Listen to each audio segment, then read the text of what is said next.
What's going down, man? I got Big Nick in the building for, I think it's episode 69, so that's actually fucking ironic. That's let me just be completely honest with you right now. I think you are episode 69. As I was telling you before we cut the mics on fully. Yeah, you got a story. Well, I got a couple of things to say. I'm going to wind up taking this this sweatshirt off because that's one of the things that I can't stand about having. Take it off.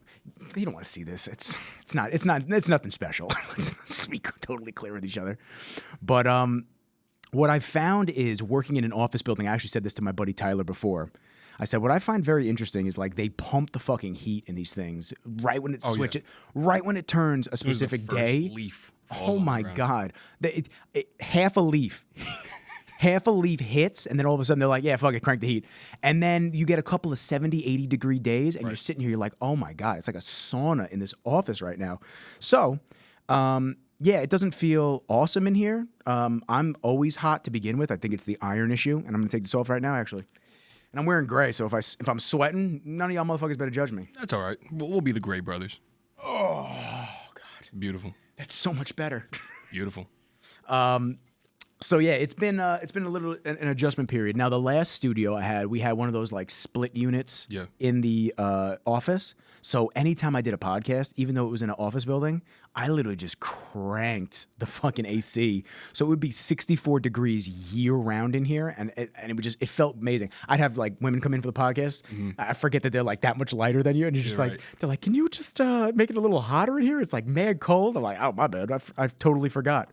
Yeah, when I first walked in, dude, for those who you've never actually showed the completed space just yet. No, not yet, This is very overwhelming. I appreciate it, man. I love it. It's like overwhelming in a good way. It makes me feel like professional. It makes me feel like, like I'm important. You are important, and everybody that comes on is important. And I don't. And nah, I'm the most important. I mean, you're not wrong. You're not wrong. Second to Jamal, I think I'm. Yeah, you're up there, and that's why we're doing the episode. That's why you're Big 69. Pause, but not pause, but sort of pause.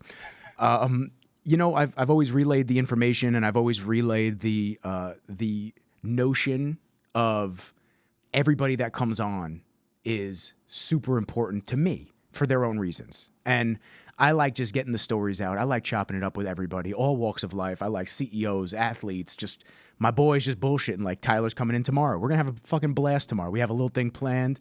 It's this Pumpkin Spice Boys weekend type shit. This is great. We're gonna have fun, man. And I love it. That's what this is all about. And what I wanted to kind of open up and start with, because I started doing notes now, and not that I didn't ever take it seriously prior, but I'm taking it a little bit more seriously in terms of like having some bullet points.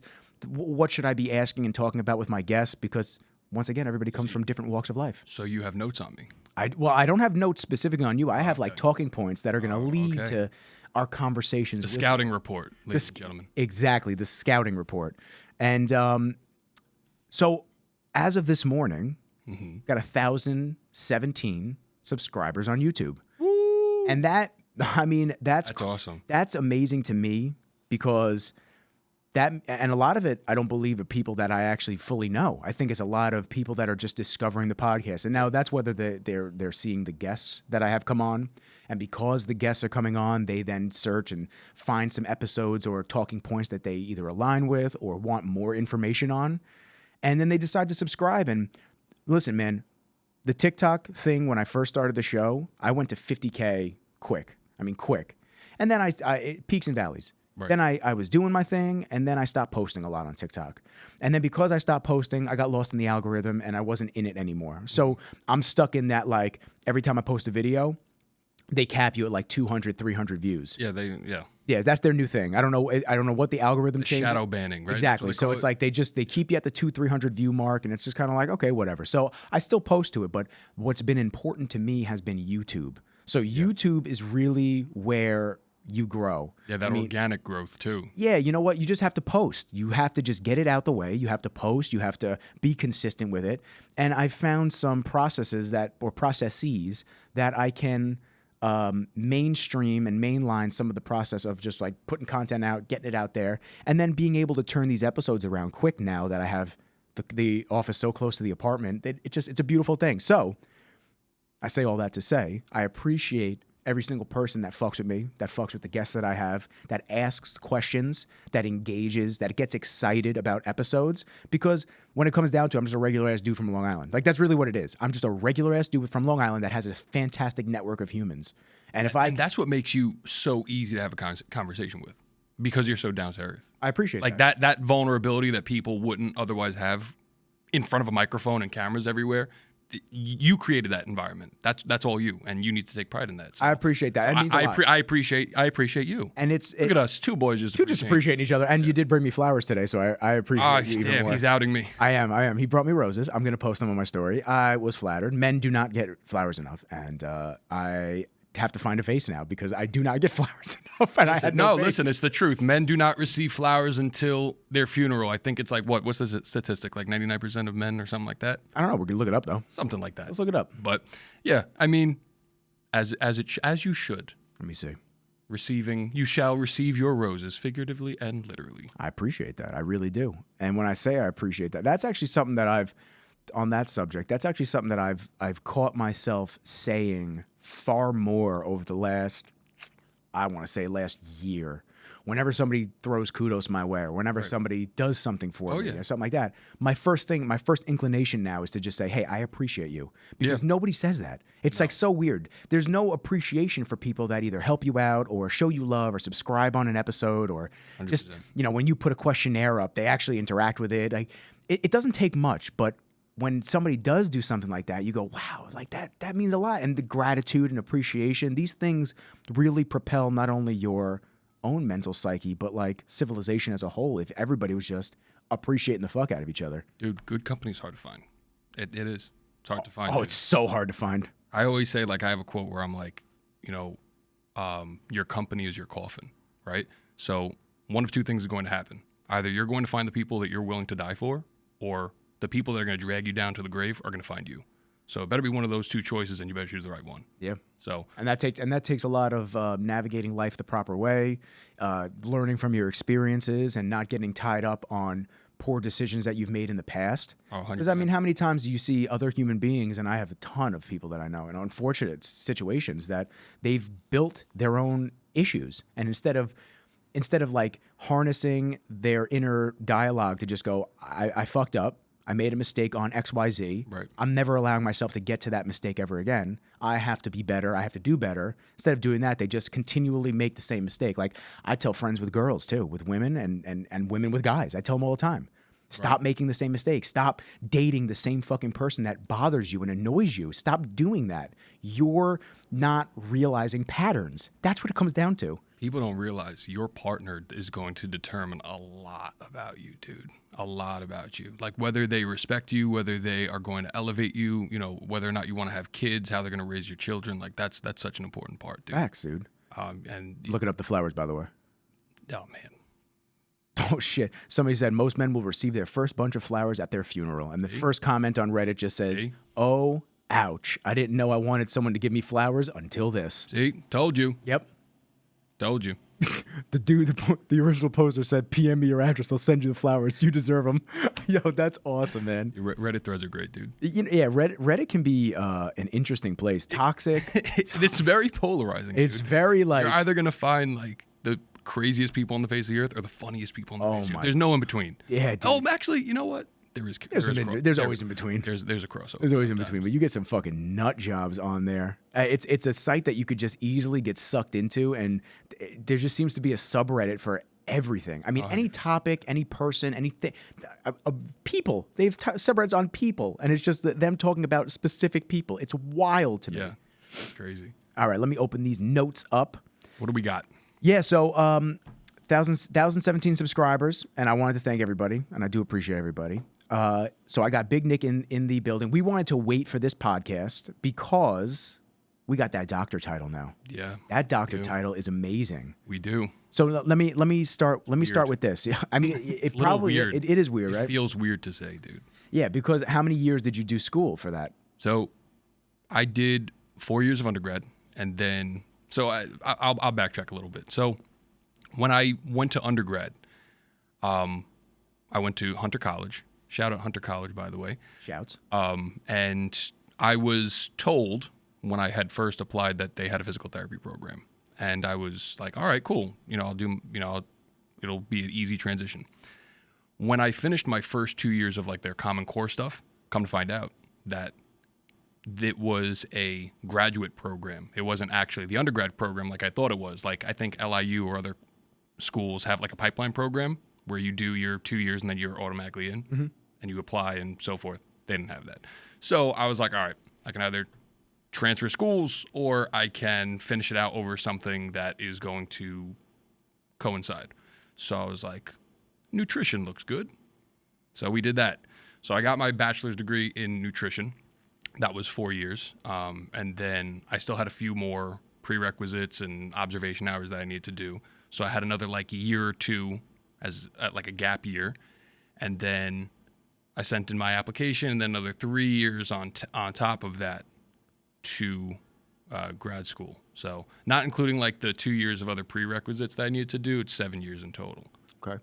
So let me ask you this. Let me backtrack even further. Have you always had a passion for physical therapy? Was it specifically that, or is it just sports in general that blossomed into you working with athletes? What was the inception point? Okay. So I'm going to backtrack even further. Back it up, baby. So this is a very common story that I'll tell people as to when they ask me this question. When I was a kid, when I was in middle school, sports were always like my muse. Like I loved playing basketball. I loved playing football with my friends. It was awesome, dude. And around the time, like when I was at a very impressionable age, like I had a rough upbringing. At a certain point, my mom got sick. My father ended up, walking out. Didn't want to be seen with a sick wife. So she's been a single mom since what age? For as long as honestly, even when she was with my father, for as long as I can remember. But my mom's single mom since I was 2, so I can definitely sympathize and relate. So where I found my outlet for stress in life was basketball, sports, all that stuff. And what ended up happening was I never really cared about school. As somebody who has as much education as I do, I hate school. I think that having an education doesn't necessarily make you a good person or even an educated person, because there's a lot of people that are doctors that are stupid. But I reached a point when I was in middle school, right? And I'll never forget this day, my 7th grade math teacher, I failed a test. I remember this. And I didn't care about it. It was like, whatever. It was a math test. I'm not going to define my life. And what happened was I was just, I got the test grade. I was like, whatever. When are we playing basketball? To one of my buddies. And she made it a point of emphasis to stop the entire class and point a finger at me and say, you know what, Nick? That's why you're never going to amount to anything. Damn. Because all you care about are sports. And I sat there. It was a very somber, earth-shattering thing, because you don't expect the people that you should be looking up to or growing you or molding you to break you down like that. And I was like, damn. And I went home crying that day. I was like, oh shit. And I kind of reevaluated my entire life in 7th grade. I'm like, oh shit, should I not be playing sports? This is what's making me happy. I'm going through some shit at home, and this is what's making should I not do that? And it wasn't until I reached the 8th grade where I had a very impactful teacher who, her name, shout out to Mrs. Colleen Olson. And Shouts. I'm sending you this podcast. I'm shouting you out. Shout out Mrs. Colleen Olson, who was my sports science teacher. I went to a specialized middle school, and she taught a sports science class, which was really cool. And she related to me, and we used to break chops about she was a Giants fan, I was a Jets fan. We would, obviously that back and forth. And, we would talk about sports and basketball, and through that class and through her mentorship at a very early age, she showed me that there are careers in sports. And that whole earth-shattering experience where I felt guilty, I felt bad about myself, oh damn, maybe I shouldn't be doing this. Maybe I shouldn't be playing sports. Maybe this is just a waste of time. Completely did a 180 because of someone who actually cared. And I'm a firm believer that life is going to be our best teacher, but you know, a good teacher will impact a student. A bad teacher will impact hundreds of students. But I was lucky that the one that, you know, that was in my corner really, really, really like pushed me in the right direction. And, you know, I remember I didn't get into like a specialized high school. I went to a specialized middle school. I didn't get into a specialized high school. And you know, I was crying in class. And again, Miss Olson, she wiped my tears and told me, you know, you are going to amount to something in this world. You work hard, you have passion in your heart, and you're going to become somebody. And that was something that like, I really needed to hear at that time. I really needed to hear that. And, you know, through the support of my mother, my brother, my friends, and, you know, my family, like I reached a point where I was able to strategize and I was able to say, okay, there are careers in sports. You know, you don't necessarily have to be the one who's dribbling a basketball up the court. Like, you don't need to be the one who's getting into a ring. You can do things within the scope that are still impactful and still have a title and still be something of honor within yourself. And impactful to more than just the people that are on the court. Impactful to teaching and helping others across a wide variety of mediums. Like, it's not just, you know, the things that you learn as a rehab practitioner or somebody that you know works in specialized fields. It may look small on a grand scheme and grand scale of things, but just because there's only 50 people in the area that need that, think about the country, think about the world. There's hundreds of thousands that if you project the right knowledge out with the right attitude, that especially with social media in the positive ways and the positive influences that it brings in the world, that information can just reach millions and impact people and change lives, make people better at their given sport or activity. So what a weird fucking thing for a teacher to say. They're so strange. Some of the teachers, I've had my own interactions with teachers too. Yeah, and I want you to go back to what you were talking about as well. But like, I've had such weird interactions with teachers where they just break you down sometimes, and for no fucking reason. I had a teacher. I'm not very good at math, to be honest with you. But I'm not good at math because I haven't focused on it. Right. Like, if I focused on it, I actually gave it the time to like actually, you know, learn it the proper way and make sure that I was putting the time in to study. I just never did. I wasn't interested in it. But from a young age, I think it was in like elementary school, even maybe earlier. I had a teacher that constantly told me, "Yeah, Nick, you're just not good at math. You're not good at math," and it drills it in. And and because you're consistently hearing that thing, and because you're being influenced by that external source, you now just fuck it. I guess I'm not good at math. And now you have a lifetime of believing that you're not good at something because one person on the wrong day, when they're supposed to be impacting and leaving a positive thumbprint on children, just said what she should have internalized as opposed to externalizing it. There was always, I always look back on that and I always say to myself, like, oh damn, like, you know, I'm strange. I look back on that and I say to myself, like, you know, what a shitty thing to say to somebody or do. But like, at the same time, it propelled me in the direction that I needed to. It was a catalyst to bring you to where you are now. It's weird how it works like that. Dude, it really was. And now you fast forward to where I am today.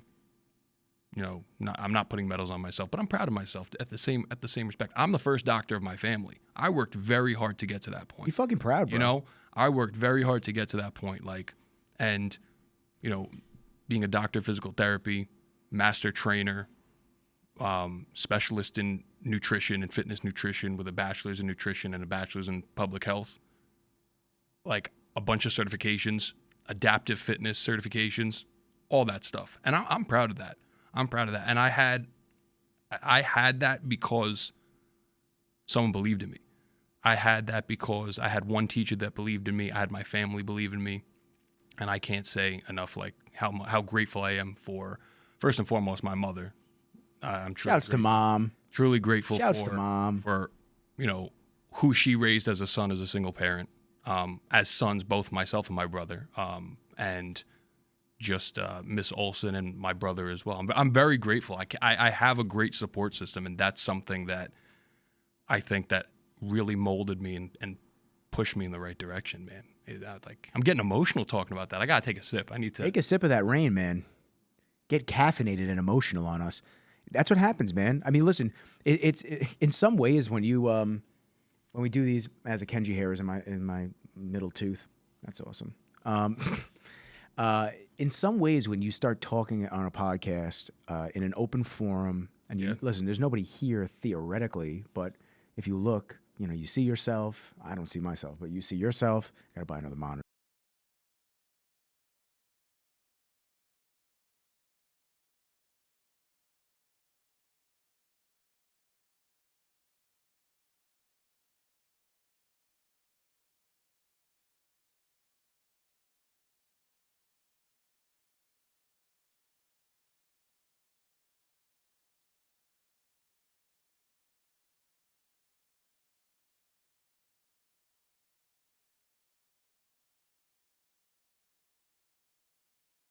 Has gotten me to where I am sitting in front of me.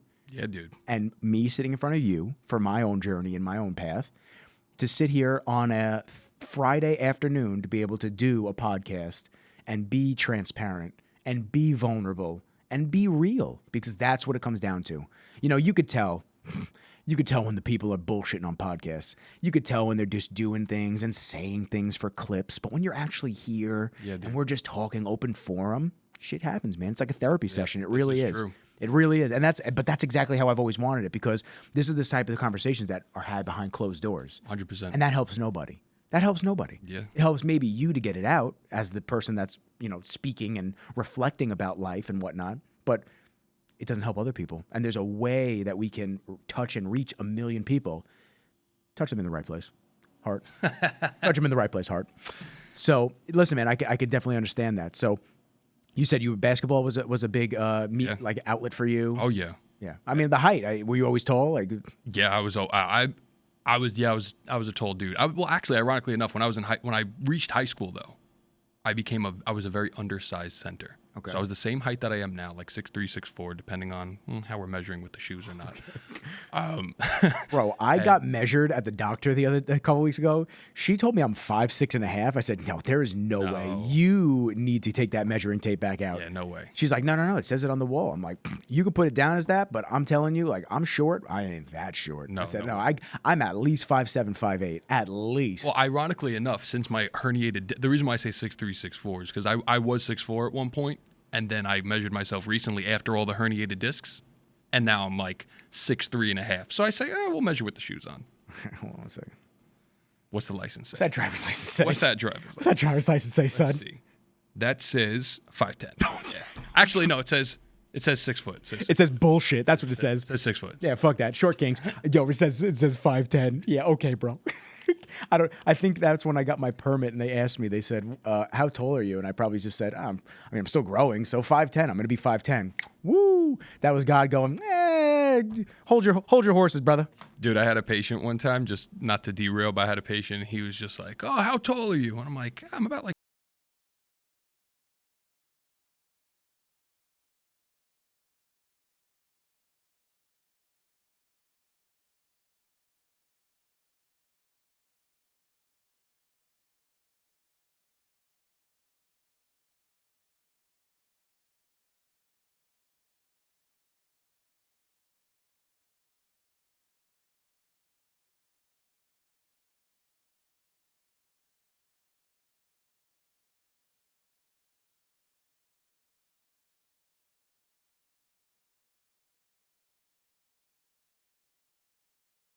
When I was in high school, I broke my school's record in charges taken because I was undersized, dude. I had to averaged 3 charges a game. It's a lot of wear and tear on the body. Yeah. 18 games. So that's when you're just standing there and you take the charge in, right? Yeah, exactly. Yeah. So I was always a tough motherfucker. Yeah, bro. Listen. I mean, listen. I know you're doing your jiu-jitsu now. You're like ready for the combat. We're going to talk about that too. We're going to talk about combat sports because, to be honest with you, after now having done combat sports for, say, the last 3-4 years, I wish I never played basketball. Yeah. I wish I never wasted my time with basketball. I wish I started way earlier. Way earlier. It's crazy how all these different sports that are offered to us when we're younger, you move in and out of phases of things that you like, things that you are super passionate about that you lose passion for. And like Tyler and I are going to talk about that tomorrow because we were both heavy bodybuilding. I mean, we loved going to the gym, banging out an exercise like a sets for chest or back, shoulders, whatever it may be. That's what we wanted to do, and we love that. But pivoting to now, We like our HIIT classes. I love jujitsu. And the thought of going to a conventional gym, like I've been a Bev's gym member since 2010, 2011. I've been a Bev's guy. And I think, and it's nothing against Steve or the gym itself, but I think that this year when my membership is up, I have no need to go back. I'm not passionate about it anymore. The bodybuilding field, the bodybuilding industry just doesn't do it for me anymore. And I'm almost switching that mindset of athleticism and just being functional. And it's not that I always poo-pooed it and just like whatever, but it makes more and more sense, especially as I'm getting older.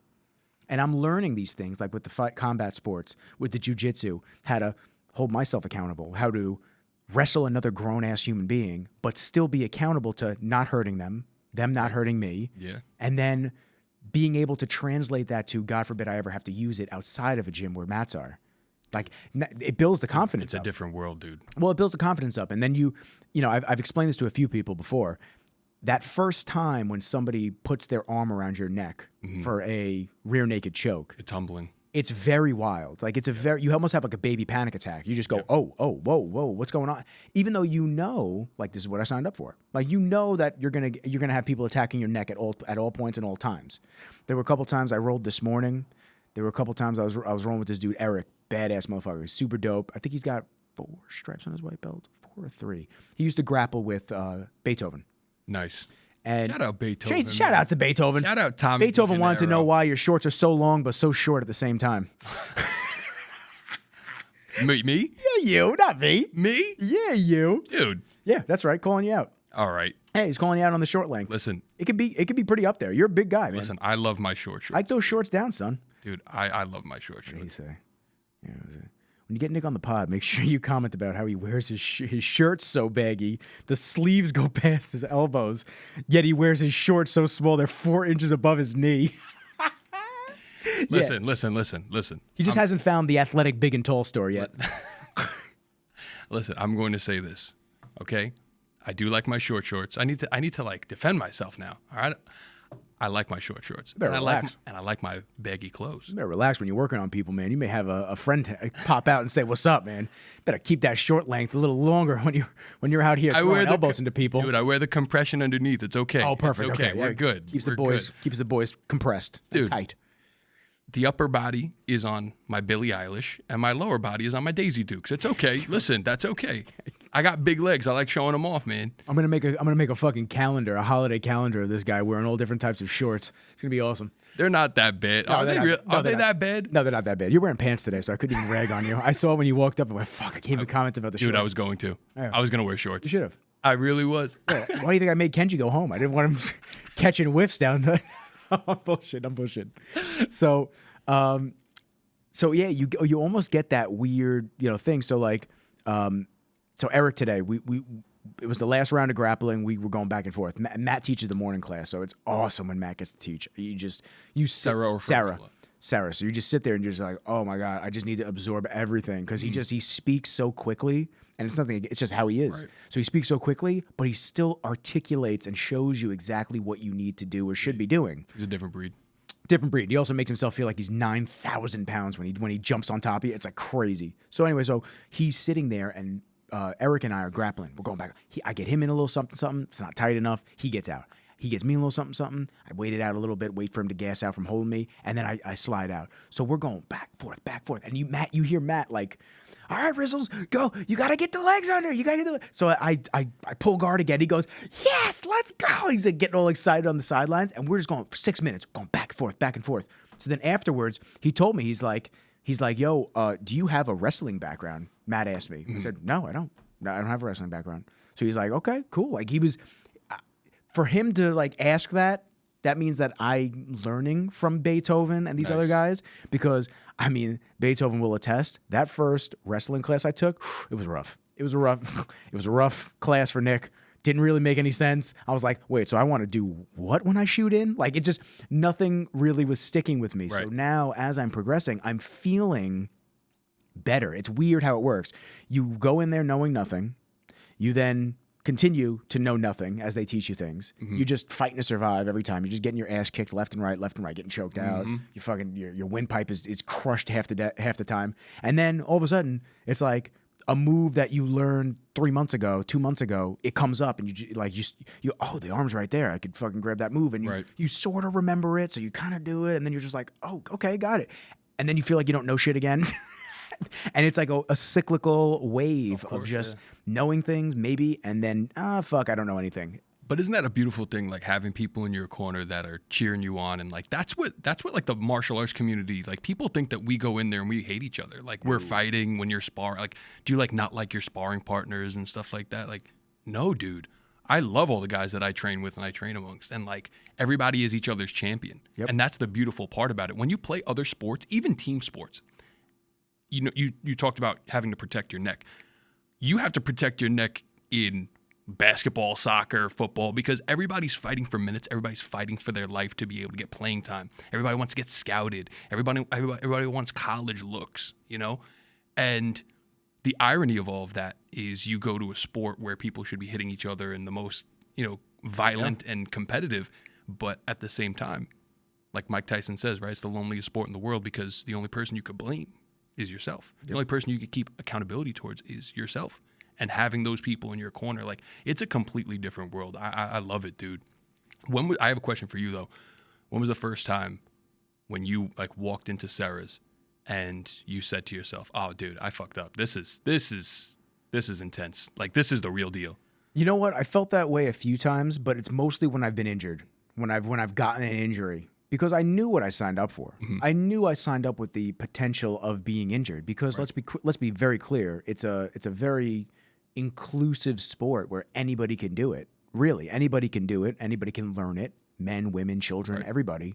But because people come from different backgrounds, I've always found that sometimes the lower belts, they don't, even though they say that they're a white belt, they might be a wrestler from D1 schools or whatever, and then all of a sudden you're grappling a D1 wrestler, and he's actually a blue belt, and he's doing leg locks on you, or he's doing this, and you're like, what the fuck's going on? Like I don't even know how to attack a leg. So I would say like I think the time where I thought my knee popped that time, where I came to see you, I thought my knee popped. I got very nervous about that because, listen, man, when it comes down to it, like the podcast is amazing. It's not netting me money yet. Like I say that almost every episode, and sorry if I sound like a broken record, but it's not netting me any money currently. I know it will, but until then, my video production and my shoots, that's what puts food on the table for me. That's what pays for this. That's what gives Kenji his medicine every single month and all of the stuff that he needs. Right. So it's like without that and without being able to do that, I won't make money. So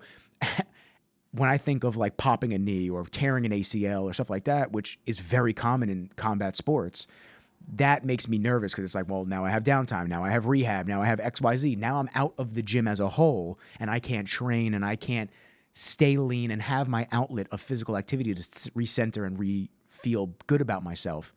So like when I popped my knee, or I'm telling you, it was just like the bone just moving the wrong way probably. But when I popped my knee, that was like almost like it was like one of those days where I shouldn't have came that night. It was like I didn't feel like training, and here I am, and I had a quick boost of like, I'm gonna get this motherfucker. I got him. Like you do take the ego out of it. Mm-hmm. And I know a lot of guys that practice this sport and fighting and whatnot, sparring. You do have to take that ego out of it, and we all 100%. Do. But as men, every now and then, you get that testosterone boost. It doesn't matter who you're grappling, but you go, I'm not letting this motherfucker get me. Like, it's almost like proving to yourself. Like, you look this person up and down, and it's not that you look at them as inferior in any particular way, but you look at them up and down, and you're just like, there's no way I'm letting him flip me over. There's no way I'm letting him flip me over. And then you get flipped over, and you're like, he's not doing it again. Like, there's no way. And then you fight a little harder. But because you're fighting a little harder, you make it a little sloppy. Right. As a lower belt, I found this is kind of what happens. So it was like one of those days where I just felt like, fuck, man, I shouldn't have come. And then my knee pops. And then I'm freaking out. I'm calling you. I call Scott. I said, you know what? I got the people. So let me just call them. Let me just evaluate and then figure out what I have to do early on. And it was just rest, ice it, chill, get work done by you guys. And that was it, which I'm thankful for. But that's probably the thing that weighs on me the most is the potential of injuries. Because, listen, it's ever present. I got taken down the wrong way last week. My foot landed flush to the mat, and my knee was bent. Foot landed flush to the mat, my knee was bent, my foot went pop, and like hit the mat the wrong way. Ever since, straightening out my leg all the way, it's a little sore on the left back right side. It happens, man. It happens, You get a dude. stinger. Oh yeah. You know, I was getting, I got popped in the mouth a few times with dudes trying, just white belts just being wild with their legs. You know, People not cutting their nails. Remember the picture I sent you? Yeah, Me getting dude. cut across the face. Yeah, my shit's getting a little. My shit. I got manicure last week, dude. My shit's growing like fucking weeds in a yard. I gotta chill with that shit, and you gotta keep that hygiene. You gotta dudes be just not washing their geese properly. I almost want to give out for Halloween. If there's a smelly dude, I want to give him Clorox, OxyClean. I want to give him like OxyClean tablets. Like, here you go, bro. Funny. I haven't run into that yet, thankfully. Oof. And then they're not. on top of you, and that belt's hitting you in the face, and they don't wash their belts. You're like, oh, okay. Dude, that's one thing I can't. I'll tell somebody no. Oh, I'll tell somebody. No. I'll tell somebody as well. Like it hasn't happened as of recently. It happened when I first started. A couple dudes that I was rolled with. I went, oh my god, what is that smell on your gi, bro? And then there's another dude that does no gi that I thought of Elf when we were rolling together. He was all over. I mean, super strong, all over me. Couldn't get up. I couldn't get past him. It was a horrible day for Nick. This Nick, not you. And then I remember he was like, his fucking chest was right in my face. He was like waterboarding me with his sweat. And I smelled it, and it didn't smell bad, but it smelled like beef and cheese. Oh God. So I thought of the Elf, and I went, you're not real Santa. Santa doesn't smell like beef. You smell like beef and cheese. Santa doesn't smell like that. I was like, I gotta have fun with it, man. And my mom goes, you like this sport? I go, yes, very much so. Oh, 100%. 100%. I remember, dude, listen. Yeah, what's your experience? I need to know what your first experience was. I've been boxing for like 3-4 years, right? Trained at a few different gyms. It was fine. Learned a lot. Amazing. First time I ever sparred at Law, right? I go up against, I don't know if you know him, Czech. Dude. He caught me with a stinger. Cracked me. And I had headgear on too, I think. And he just whipped my neck. And it wasn't disrespectful. It was a good shot. I dropped my hands. And he warned me, too. He's like, yo, you dropping your hands. Cracked across. I felt the stinger down like my pinky and my ring finger. You felt like that nerve. And I was just like, hit. Yep. I was like, oh, man. I was like, that hurt. And got to protect yourself, dude. And I said to myself, I was like, oh, man, I fucked up. Yeah. I fucked up. Well, like that Ralph meme from The Simpsons. I'm in danger. Yeah, I'm in danger. Dude, you learn, though. That's the whole point. The whole point is that you do actually learn, and you figure these things out, and you go, oh, shit, okay, like, I can't drop my hands again. No, like, exactly. I learned, some of the things dude. Pinned. Some of the things that I've learned, especially, is always be, I'm going to fuck the name up on it, always be, not framing. Always be framing. So like, even if a dude's got me in side control and I'm dead to rights, like he's got me dead to rights, I'm laying there and I can't really get out of it at the time. I got to keep that elbow up right in his fucking face. Make it really uncomfortable for him. You got the better ground right now, but I got to make it uncomfortable for you. So question for you though. Yeah. Okay. Are you looking to compete? Oh man, I've been asked that a few times. And when I first started, I told Jamal that I really wanted to compete, like bad. I really had that like fiery want to compete. Yeah, you got that. I was rolling 5 days a week, 4 days a week, but then the injury started, and then I was beating my body up too much between jiu-jitsu and the weights. So it was just a lot. Is it the rolling, or is it the rolling with the wrong people? Because rolling with the wrong people. Exactly. Because you told me every time I roll with the higher belts, because I go to the mixed class a lot. Right. Every time I roll with the higher belts, I don't have injuries, and I'm always like, I'm super respectful, like to a fault sometimes. Like I'll be mid-roll and I'll hear a wrong type of a grunt, and I'll let off and I'll be like, yo, you good? Yo, yeah. Dude. And they'll be like irritated. They'll go, yeah, I'm good. I go, oh, okay, but dude, like, me too. We're good. Like, I'll be like, yo, you good? You all right? We good? Yeah. Yo, like you good? To a fault. I'm almost too nice sometimes. Yeah. So, my big thing is I ask guys when I start rolling with them now, and one of the tips to be respectful of others is I ask them, I go, hey, anything injured, anything sore on you? Like smart. That's actually really smart. I ask everybody, don't matter who it is, black belts, everything. I go, hey, and I should be doing that. And they always really. laugh though. They always laugh. They go, oh, everything, like, or no, right. No, we're good. I just go, okay, I just want to make sure because this hurts on me. I'm just letting you know. Right. So give them like some type of a check, like, hey, you may not be hurt, but I got a little something going on with my knee. So you could, if you're gonna crank something, crank it slow. Dude, first time that I ever sparred in Muay Thai, this wasn't at Law.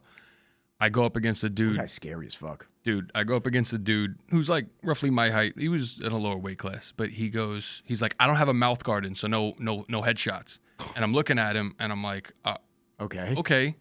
So my assessment of the situation was that we weren't doing headshots. Oh, but he was going after your head. So as soon as we start, we hear the bell ring, ding, ding, ding, cracks me as hard as he can right in my face. Yeah. And like my head just whips back. It didn't hurt, but like he cracked me like he was a lower but weight you class. weren't expecting it. But he cracked me so hard in the face, and I'm just like, It's like saying no nut shots, and he just started beating your balls like a dude, speed bag. I had to relax. I had to take a second. I was like, really? I was like, really, man? Like, come on. Yeah. So I gotta be respectful of that, but you can just go buck wild. Well, you got to watch people, man, because not everybody has. This is something I've said numerous times. Like, not everybody has your mentality and thought process. yeah. So if you're being overly cautious and nice, which you should be in a combat, Of course. in a combat face-to-face sport, it doesn't mean just because you say this to the person doesn't mean that they're going to be like that. And they may just take it as what it is at face value and just go, okay, whatever. And then they're going to keep doing their thing. I've had plenty of guys like that, especially the competition class. The competition class is tough. And I know that it's going to be a brutal fight to the death every time I go there because I like to go against guys like that. And I like to hope that I say this all the time. I go, I hope I'm giving you a run for your money, at least something. Because like even if I'm even if I'm tapping out and I'm giving, there was this dude, what's his name? His nickname is Beans, actually.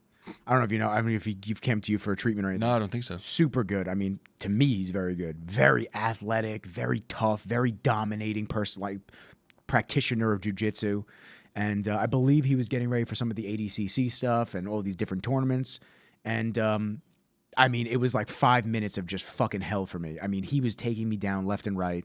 I could barely do anything against him. I was like, oh, all right, just fucking survive. Sick. Dude, it's rough. So, I think that just being cognizant of like how you want to approach your training is super important. Tapping early, super important. I tell people that all the time, especially new dudes that come in. Fucking tap. Like, we're all going to have that thought process of, I got to keep going. I got to keep going. Nah, man. If you are in a fucked up position, which you're going to be more times than you can count in this world, you have to be able to go, okay, let's start over. Like That's what I say to people when they talk to me about like getting into martial arts. Like, any advice? You got to leave the ego at the door. have to leave. If you're walking in there like a tough guy, you will get exposed. Oh, yeah. You will 100% get exposed. And the people who do walk in as a tough guy, they don't last.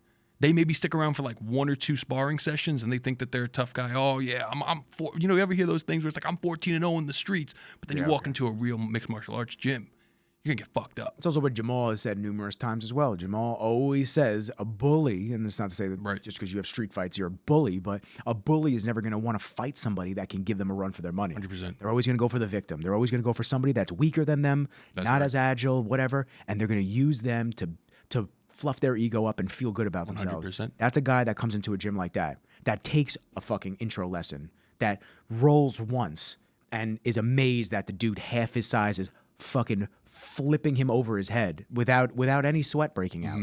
Like, those are the dudes that just go, oh shit, like, okay. And they have to protect that shell and that ego that they've built over the years, saying that they're a bad motherfucker, saying that there's somebody that, oh, jiu-jitsu doesn't work. Okay, well, maybe you just fought somebody that sucks at jiu-jitsu. It's a lot of us. I'm one of them. So it's Me too. Me too. I'm one of them. It's just, and you know what? It's a funny joke, but I do try to not say it too often to like reinforce that you actually suck at jiu-jitsu. I'm just like, oh, don't do that, because you're reinforcing it internally that you suck at jiu-jitsu. But it's hysterical, because it's like every time I go against somebody that I'm like that's a little bit better than me, or even just like years and years training, you start going, you just go, oh wow, I really don't know anything.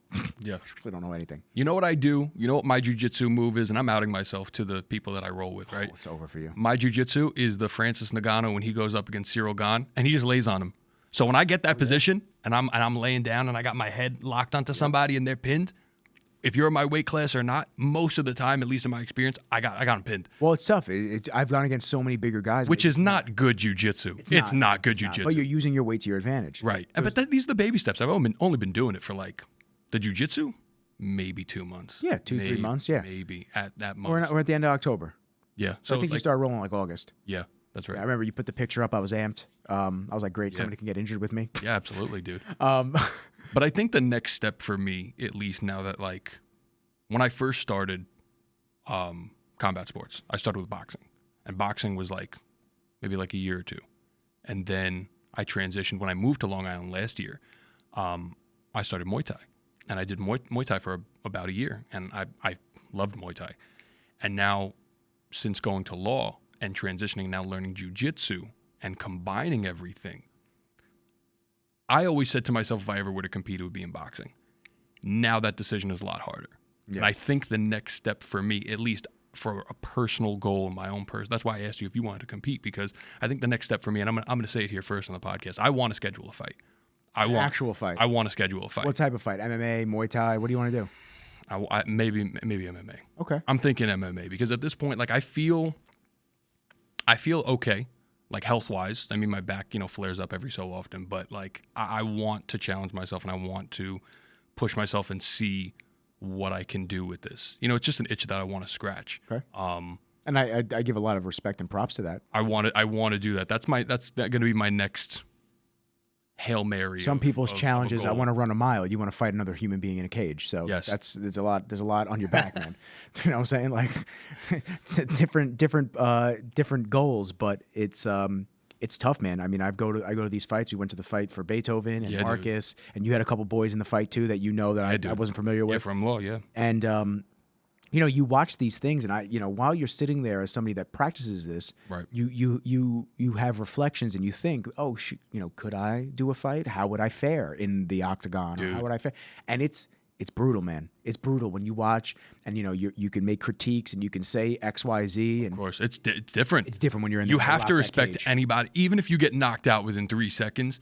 I don't laugh at those people. No. They got in there. No. How are you laughing at somebody that got knocked out? It's more so like, damn. It's like, yeah. No, I'm not. Well, I'm not saying like you. I'm like the royal you, right? How can you sit there and look at somebody who had the balls to go up against a very skilled opponent, clearly, and get knocked out, and be like, oh, he sucks. Look at it. No, he's going against a skilled fighter. Yeah. Don't knock the other person. Respect the person who did it. I don't know. It's a different mindset, different mentality. But I will say, I always thought about it. And then watching Beethoven's fight, I was so jazzed for him, and I'm a big Beethoven fan, dude. Yeah, I love. I'm a big Beethoven love him. fan. He's a good dude, man.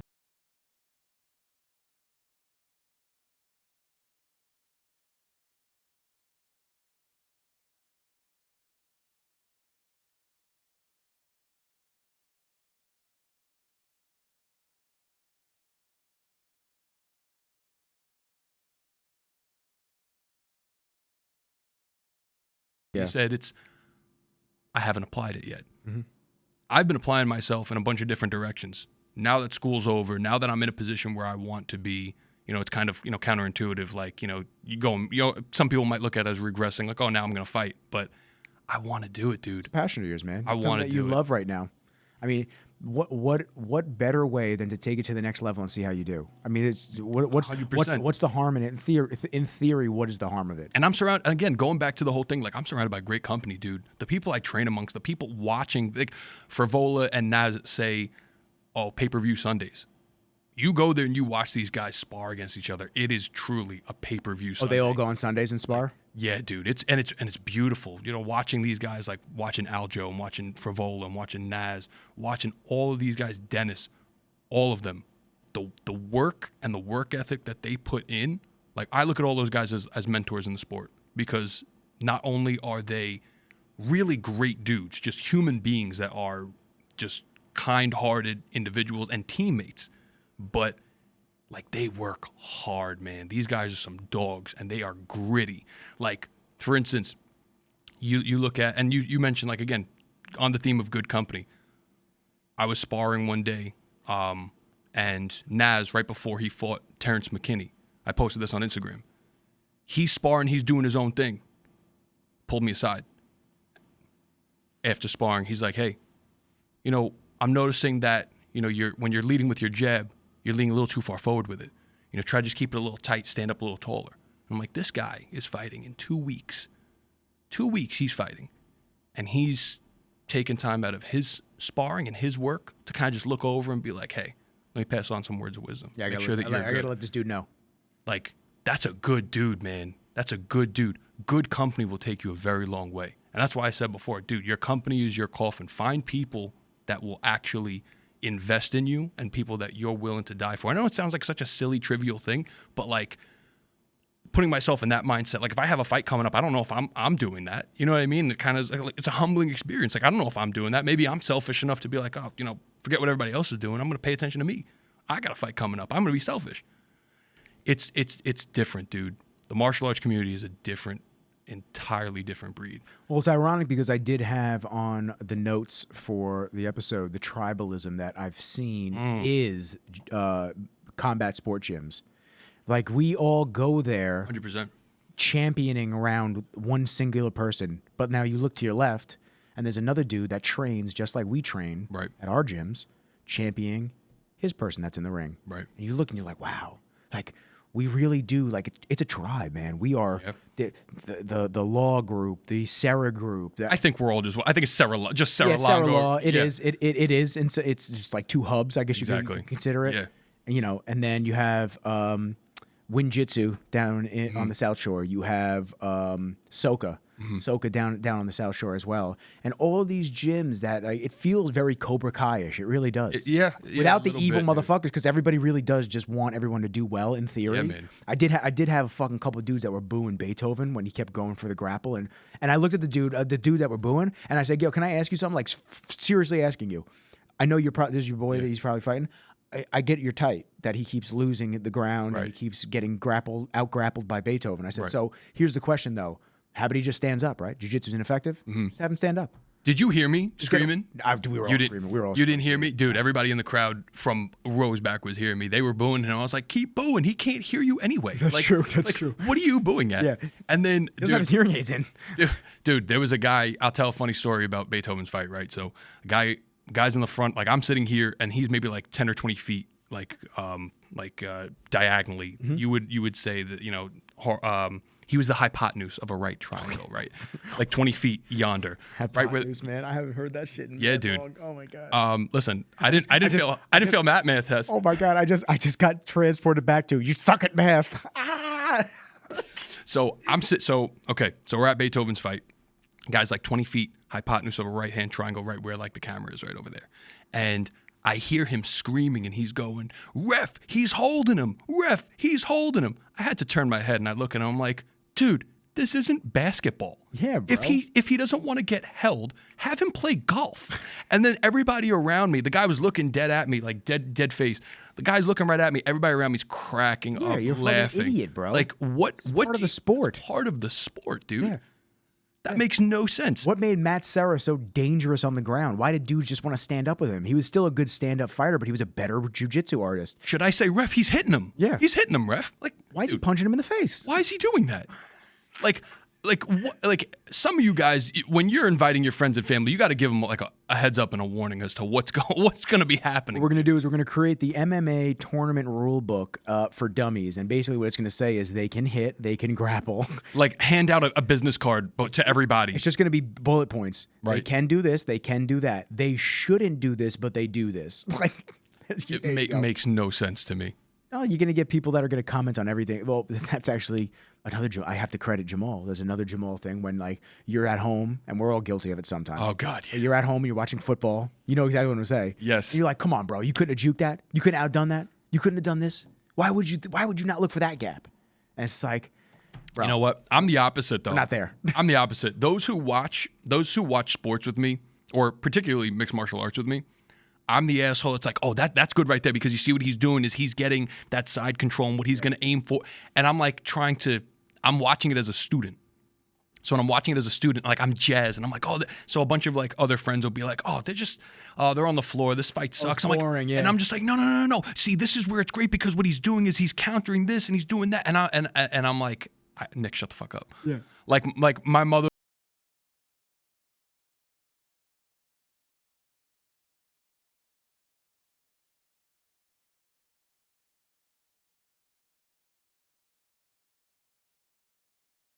Jumped like, see, he did it. Is Nick in the ring with us? What the fuck? I do find it really cool that you've become like the fighting doctor. I think we need to make you an account, the fight doctor. Dude, that's cool. I like that. Yeah. You better create that account before this episode comes out because I don't want anybody to. We got to see if that's real. Hold on. Yeah, check it. I bet it is. Dude, that's so cool that you say that, because I never really thought of myself like that. I think it's really cool because that really means a lot. Dude, all the fighters are coming to you guys now. Yeah. That's really cool. Listen, I got to give credit to my colleagues and my friends, Rob, Scott, Basil, Dan, and Owen as well. Lots of love to the homies. Shout out to all of them. And I have to say, like, going back to, again, I've been giving credit to everybody. I got to give credit to my mother for being a remarkable woman and being Wonder Woman in my life, and really championing me championing as, as somebody to become something. And, my brother as well, being that like father figure for me growing up and helping me become the man that I am today. And I'm still learning, right? But I got to give credit to Scott, dude. That relationship blossomed so quick, and he's going to be on this podcast too. Like, okay, a couple weeks, man. Dude, and I'm going to talk to him about his best practices, what he feels for effective treatments, and dude, I want to get into it, which I want to get into you as well, but yeah. I know he's been doing it for a long time. 100%. I want to get his perspective of just like what it's like, and how it started, and what did you like or not like about the industry prior to doing what you do now. Dude, Scott's been such a great mentor, dude. Yeah. So I have to give all the credit in the world to Scott, because you know what makes him a great mentor? It's him affording me the opportunity to make my own mistakes and make my own decisions, and the trust to hand me the keys and say, here you go, make something of it. Here's the opportunity. You do something with it now. And I never had that. So Scott and my relationship first began when I was a student for him. And I was doing my final round of clinical rotations. We spent 14 weeks together, 40-hour work week. How did you find one another? So ironically enough, I was supposed to be there for my third clinical rotation. Unfortunately, one of my best friends, he was supposed to go to California. That contract was void, and so they placed him there instead of me because he had priority. So he wasn't able to get that one, so he got this one. Shout out Sean, by the way. Love you, Sean. Shout out to Sean. No hard feelings whatsoever. But that really, I felt I was like so upset about that. I was like, oh, damn, I really wanted to work with like Scott. And I've seen, because I know him as like a local celebrity. I'm like, oh, the Savage Physio doc. I was a fan before I was like a coworker or a colleague or anything like that. And I would follow him on Instagram. I'd love all of his posts. Like he is the fighting doctor. And I remember being really disappointed, and like my mother would tell me, like, listen, everything happens for a reason. If it's meant to be, it'll be. Next time around, see what happens. So when I sent in my application for the next and final round of clinical rotations, I put, again, Long Island Stretch first, and I got it. And I was like, oh, shit. And I was like, I'm going to make the most of this opportunity, because I know if I meet this guy and we work together, I think that we're going to develop something big. And I remember when we first met, we bonded over the movie Heavyweights, which if you come to the office, like, listen, get on the scale. Watch the movie Heavyweights. Get off the scale. You will fit right in. Disney's Heavyweights, amazing. One of the best movies ever. Ben Stiller, amazing character. 100%, dude. And very early on, he had that trust in me, and he believed in me. And that's something at every other clinical rotation that I've been at, they're watching you like a hawk. I've had people or clinical instructors where they tell me like, oh, like knocking the field of physical therapy and like being over my shoulder. And I get it. I'm a student. You're not you don't necessarily have to trust, but you're also not over here cutting a knee open and doing right. a fucking surgery. Exactly. Yeah. So like the micromanaging component was like out the window. Like Scott saw who I was as a person, and we bonded very quickly, and he saw the quality of work that I brought.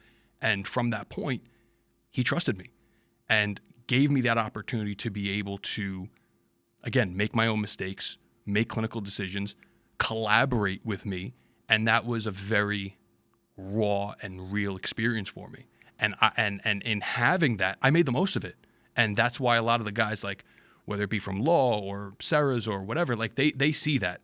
They see that bond that we have, and they see that we both like know what we're doing and what we're both capable of. And I listen, there's not a single person in this world that I don't think that I can take care of or I can make better or rehab. My mantra has always been, with respect to physical therapy, and it's a very famous quote by Nike co-founder Bill Bowerman. It's, if you have a body, you are an athlete. You walk into this door, that's how you're going to get treated. You will have, and that doesn't necessarily mean like, oh, what, like, are you going to like push me and to the point where I'm going to hurt myself or I'm puking or I'm doing this and that? No. If you have a body, you are an athlete. If you are walking through this door, you are going to be expected to perform to the highest level of your abilities, and we will expect greatness out of you. And we're going to pull it out of you, and we will not, like, it transcends any sort of limitations or shortcomings. That's the whole point. That's the whole mantra and mindset. That's my mission statement when I am treating my patients. If you have a body, you are an athlete. And yes, I treat a lot of athletes. I'm very grateful for it. But I've also treated a lot of neuro patients who've, unfortunately suffered a stroke. You know what I mean? Like I've treated a lot of patients who have ALS or Parkinson's or, knee replacements, hip replacements. I've treated a bunch of other people that don't necessarily fall into the scope of a quote unquote traditional sense athlete. But you have to establish that mindset when you're walking into the door of what the expectations are and the discipline that's going to be associated with your treatment and with your treatment plan. And with respect to that, I firmly believe that people do not care how much you know until they know how much you care. And I care about every single one of my patients. I treat them all the same. Nobody gets preferential treatment. It's always the same. And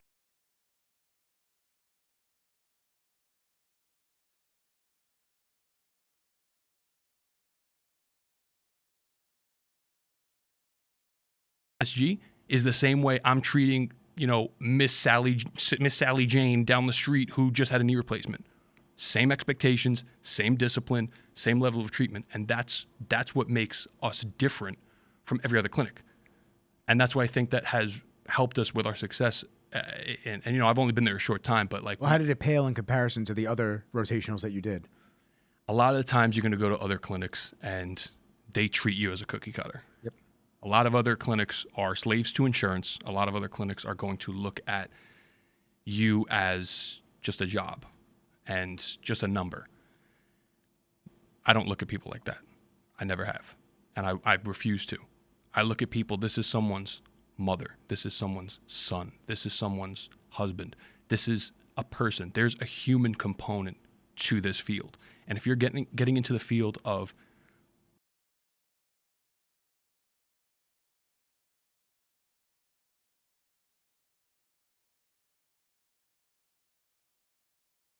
So when someone walks through the door and they have goals in mind and they have something that they need to achieve, or they're trying to get back to being able to play with their kids, or they're trying to go back to their sport, I take that personally. I really do. Because I've been there myself. Like I mentioned earlier before, I have herniated discs. Like I was in a very bad car accident, ironically enough, my first semester of PT school, and I herniated discs in my cervical spine, my thoracic spine, my lumbar spine, and that's something I got to live with for the rest of my life. And I remember how bad it was not being able to walk, going to school in a neck brace, in a cervical collar, just trying to, and not praying to God, like, oh, please let me.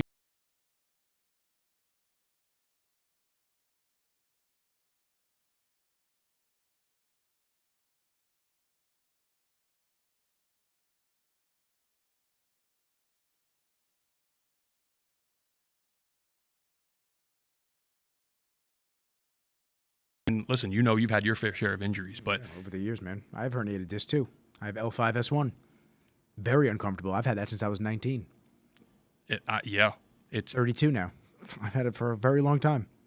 And that's really, when I look at what we bring to the table, is we are the movement specialists who treat everybody the same under the discipline of a coach or an athletic-based rehab program. And, we're not everybody's cup of tea. That's okay. Some people like coffee. That's fine. But the point is, this is what we bring to the table, and we separate ourselves. We're not a bell ringer place. A lot of other physical therapy clinics or just clinics in general, you come in, get them in, get them out. When I first started working as a physical therapy aide, which was when I graduated college, I wanted the experience, was in 2018. And I worked for a physical therapy clinic Not going to say it, the name of it. Yeah, you're good. But it was in Brooklyn. And I remember I've been a certified personal trainer for about since 2016. I'm dating myself here. So as a trainer, I was always, being a trainer and getting the nutrition degree was always a means to an end for physical therapy. And I'm grateful that I incorporated that. I'm telling you, everybody hits it at least once, so you're good. It's actually very on par for the episode. You're fine. Perfect. Big ass. But I was very grateful to have that 360 approach between the training, between the nutrition, and now physical therapy. So I always looked at things from a different perspective. And I would say to my clinical director that I worked with as an aide, hey, what if we did this? What if we did that? And I sought that mentorship and I sought that collaboration. And what he told me was like, Nick, you have a good heart, but you're going to try to save the world and you're not going to be able to. And sometimes you just got to get them in and get them out. And I heard that and I was like, damn, I don't think that's true. I don't think that is good practice. I really, truly believe, but you'd be surprised. I've gone through other clinical rotations and other observation hours, whether it be at hospitals, skilled nursing facilities, and that mindset. I probably argue that the hospitals are some of the worst places. And I've noticed that it's very common, and it's not just with physical therapy. There's a bunch of other healthcare other healthcare careers where people look at that. I can't do that. Scott doesn't do that. Rob doesn't do that. None of us do that. We recognize that these are human beings with lives that they want to lead. And when you lose your humanism, your ability to empathize, you got to leave the field, is my advice. For anybody that's working in that career and in that field, and you're looking at someone as a paycheck, and I get it. Everybody has their own coping mechanisms. Everybody has their own ways of processing grief and hardship. And for some people, that's how they get through the day. I get all of that. But if that's going to affect somebody else's life and somebody else's treatment and somebody else's quality of life, then you need to.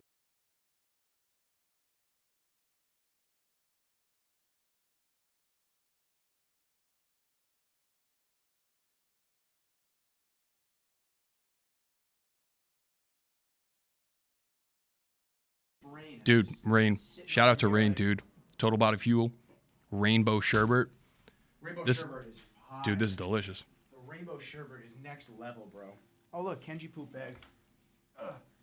I'm sorry, I wanted to comment more on that story, but I did want to get up and get a rain and I'm fucking sweating my ass off. Thankfully, it feels like it got cooler in here, actually. No, it feels good. Yeah, it feels I'm good. fine. I don't know how you're not sweating. I'm big chilling. I got to donate blood again. Beautiful.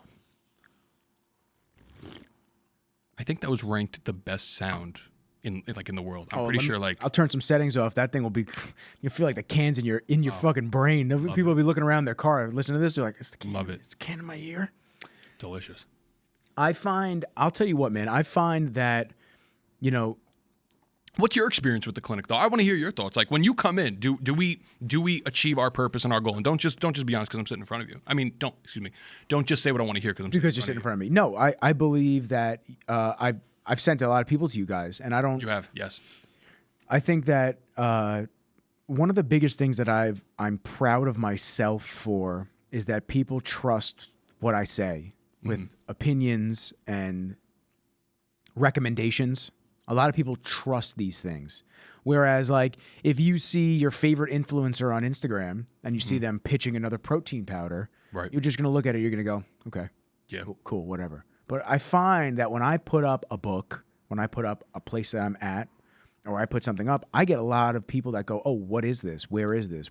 You're a man of integrity. That's why." And that means a lot to me that I've been able to build that, and people can actually see the authenticity over the years. So I've sent a lot of people to you guys because people ask me all the time, "Oh, I'm dealing with this, I'm dealing with that," and I go, "Yo, you gotta go see my boy Nick, my boy Scott. Gotta go see them, the homies." Appreciate that. Of course, man, because even from the first time that we worked with each other, you worked on me. It was like we were best friends. I'm telling you, man, it was just super easy going. It was very and from that day forward, I mean, you were sharing the podcast. You were excited about things. Of course, yeah, dude. Very supportive of when most people are not that early on in a relationship of friendship. So I was very appreciative of that, and I just fucked with your energy. Like I love that energy. That's the good people that you have to surround yourself with. So I've known Scott for a few years.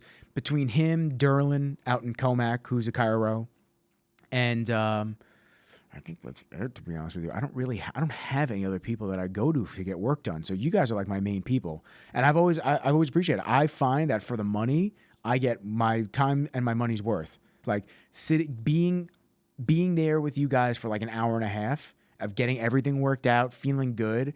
You don't feel like you're being shortchanged. I've gone to a lot of places that they'll charge you the premium price, but they will short themselves on the premium service. And they won't give you a full hour and a half, or they won't give you a full hour. Even when I've gone for massages before. I'm telling you, I've told the story to a couple people. I don't think I've ever told this on the podcast. I went for a massage a couple of years ago.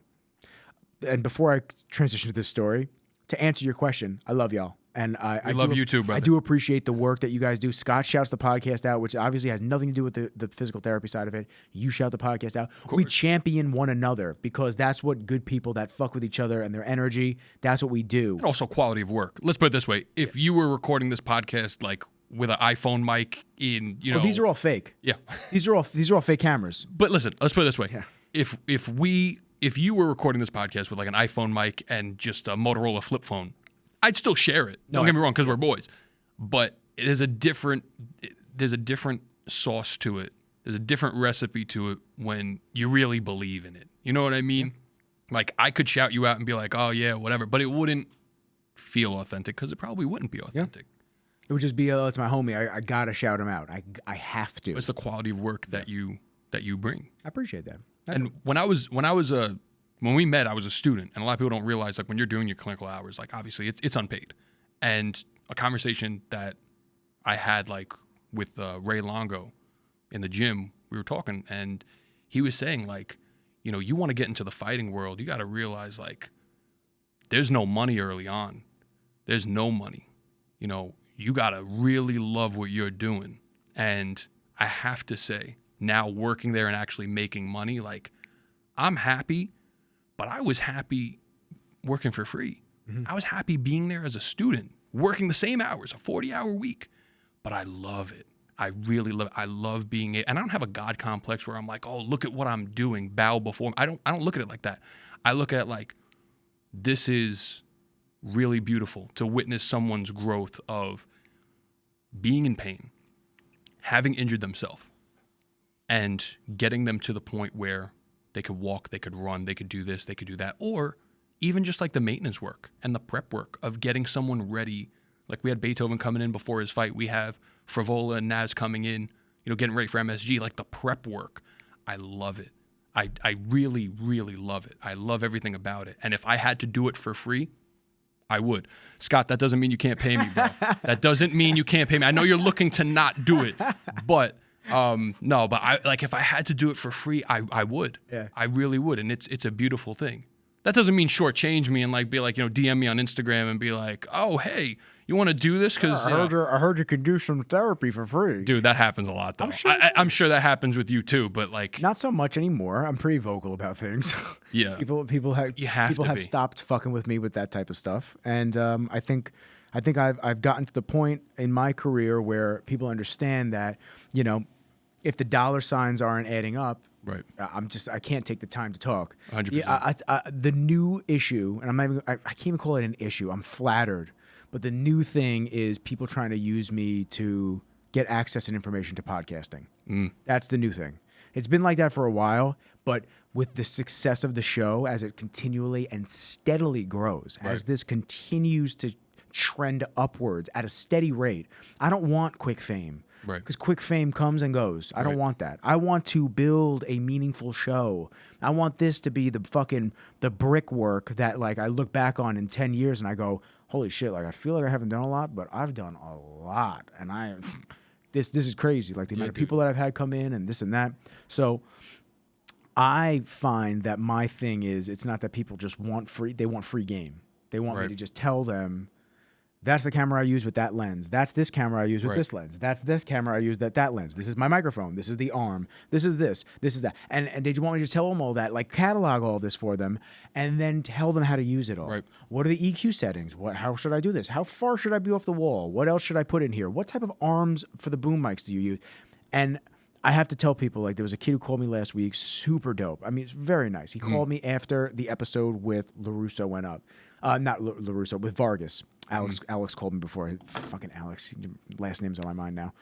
Vargas came in, did the boxing episode, and one of his buddies from high school, or I forget if he said high school or college, he called me. And he works with a nonprofit. He has a nonprofit. He's a police officer down in North Carolina.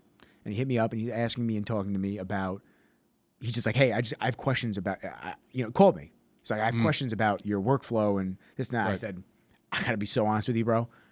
I can't take 20, 30 minutes to just explain all this to you. I really can't.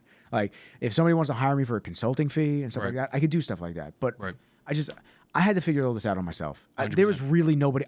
There was nobody that I knew that was doing podcasts that I asked, hey, how do I do this? And how does that amplifier hook up to this thing? And how does this?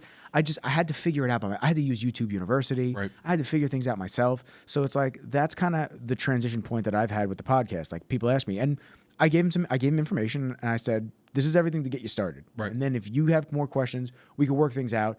Really nice guy. I mean, I think he told me he was shot in the head and he was on like leave and stuff like that. And like, he's just working with a lot of officers and a lot of first responders in bringing awareness and stuff. I fucked with that mission. I love that. And he was super genuine and nice. He's like, I totally understand. I said, dude, this is how I make my money. So like, I can give you some. I can't give you all free game. Of course. I gotta protect my time that I've made to invest in learning how to utilize all of these things. And that happened when I first started with the video business. When I first started, there were things that I was doing that other video guys just weren't doing. And they would ask me. Like, I was one of the first video guys that was like using a CRM, a client relationship management software. People that do video, we just take money and then just go shoot. It's like, well, how do you know what conversations you've had with your clients? They go, yeah. How do you know what prospects you have for upcoming shoots? Right. Not everything is it's in stone and ready to go. So then people start asking me a bunch of questions, and then they ask me, and I'm like, guys, you gotta give me some time. Like, then I'm giving out, and I'm cool with giving out some info, but like then I'm giving out 4 hours of information, 5 hours of information every day, and it's like, well, now my work is behind because I gave too much shit out. I didn't get to focus on me. So I find that that's something that I deal with this side of things, because let's be honest, everybody wants a podcast. Right. Not everybody is going to get past their 10th episode. That's the thing. Like, I've had 3 podcasts. I had one that actually, I think we're on the amount of episodes I had on my first podcast. My buddy John Panetti and I, we had a podcast together. It was awesome, but we just kind of fizzled out. He got busy. It was just like a weird time. COVID just started. It didn't work. Yeah. So we stopped. Then I did one with my buddy Tyler that's coming in tomorrow. And we did 11 episodes, and like that was it. Then we just fizzled out together. And I had a podcast too. Did you really? I really did. I had no idea. How many episodes did you give? So we did, I want to say, I think up to like 40 or 50. Oh, that's awesome. But what ended up happening, same thing. Like, the relationships I had with like the people in terms of the podcast, it ended up fizzling out with respect to the podcast. You know what I mean? Like, it's nothing against people. And it's you either just develop at different times or different rates, and the interests don't align anymore. Like, there's a lot of things that happen that it's not like, fuck this person, I don't want to be in a podcast with them anymore. It's just like, we're just not clicking. What ended up happening was I was taking it far more seriously than my friends were, and that was okay, because we just had different views and different mindsets when it came to things. And it reached a point where I was like, respectfully, I value our relationship.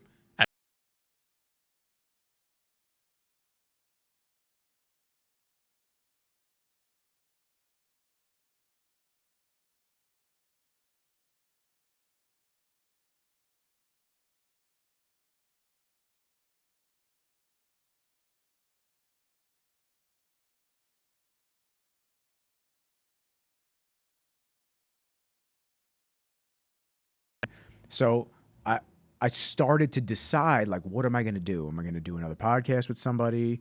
Because it is substantially easier if you have a co-host, and it's not all on you to do all the talking. Without question, it's easier.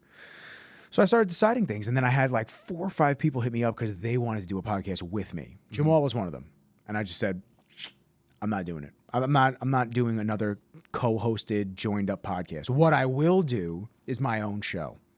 And y'all can come on whenever you want. You're more than welcome to come on whenever you want. We can do segments, we can talk, we can do whatever it is. But I am not going to have to rebrand another podcast because it failed because of a relationship falling through. Just not doing it. Brilliant. So that's kind of where I'm at now. And it's been great, man. I love it. I love doing it. I love sitting down with amazing human beings and getting to just chop it up and talk. By the way, are you on set time? Like, do you have to go to Scott today? Are you working? Yes. What time do you have to go?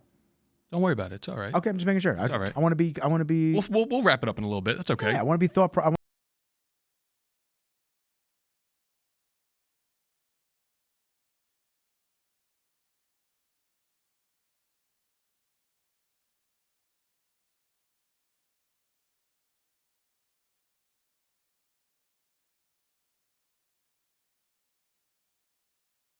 Do things for other people because I've had my own share of misfortunes and people being able to lift me up and, give me free game and free advice. But I think it depends on who it's coming from and the quality by which, or the respect and honor by which they take your work. Like I had a dude back when I was, very heavily into training. I had somebody DM me, for a full-fledged workout program. And I said, okay, no problem. So here are my rates for the workouts, the nutrition, XYZ. Probably offended that you said that. And his response to that was, oh, you can't just hook me up for free? Like I thought you do this for fun. And don't get me wrong, I have a lot of fun with what I do. I am very blessed. There is a lot of depth and happiness and joy that I feel and fulfillment in what that I do on a day-to-day basis, whether it's the training, the nutrition, or the physical therapy. I love it. I really do. But at the end of the day, I have a future I'm trying to build as well. I have, I've put time, effort, and energy into this. And I have no problem blessing people and being able to help people out and do things from a place of sincerity. But the expectation and what's the word I'm looking for? The entitlement of just being like, well, you do this for fun. Just do it.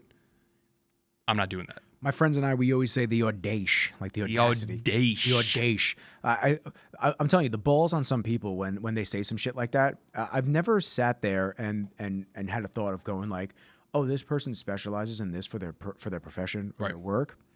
I should be able to get that. I should have them do something for me for free. Right. Yeah. Well, when I've had those type of interactions, I've actually asked people. I go, well, what do you do for work?